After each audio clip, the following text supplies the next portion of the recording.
Assalamualaikum warahmatullahi wabarakatuh. A'udzubillahi minasyaitonirrajim. Bismillahirrahmanirrahim. Hamdan wa sholatan wa salaman amma ba'du. Yang terhormat kaum muslimin muslimat, shaimin shaimat yang berbahagia juga. Pertama-tama mari kita panjatkan puji syukur kehadirat Allah Subhanahu wa taala. Pada kesempatan ini kita masih diberi nikmat oleh Allah, yaitu menjalankan ibadah puasa.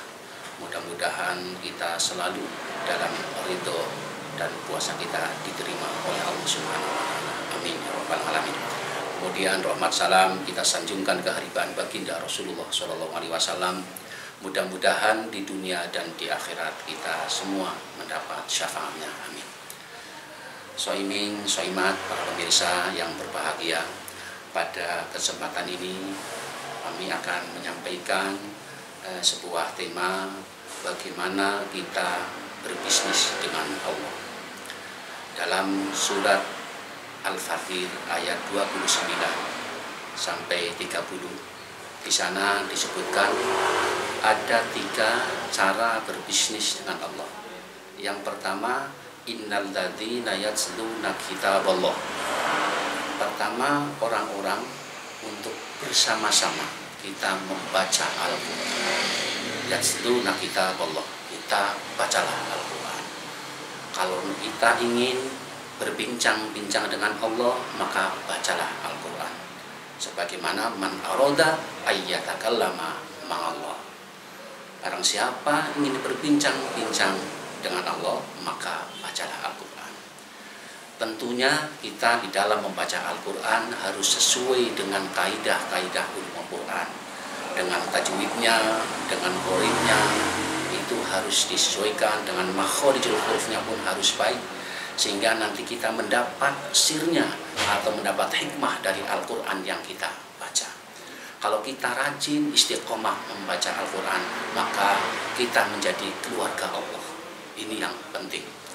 Terus kemudian yang kedua adalah wa aqomus sholat. Kita dirikan sholat, kita laksanakan sholat dengan baik.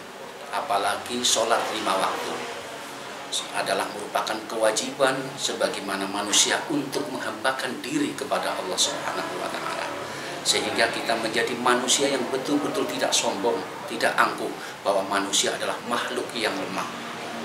Ini yang kedua. Untuk yang ketiga adalah wa anfaqu mimma razaqnahum sirron wa alaniyatan.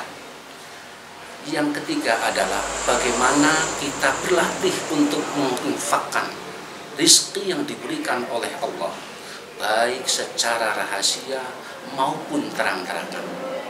Orang yang menginfakkan hartanya apa harus orang kaya? Tidak. Orang miskin pun kita tetap harus mengupayakan berinfak. Orang miskin umpamanya tidak punya harta, gunakan dengan akhlak yang baik, gunakan dengan ucapan-ucapan yang baik. Kalau orang kaya, gunakan harta, kita harus berikan kepada mereka fakir miskin, orang du'afa atau mereka yang membutuhkan. Semua itu nanti ada hasilnya dan kita peroleh, baik nanti di dunia atau di akhirat, kita akan peroleh itu.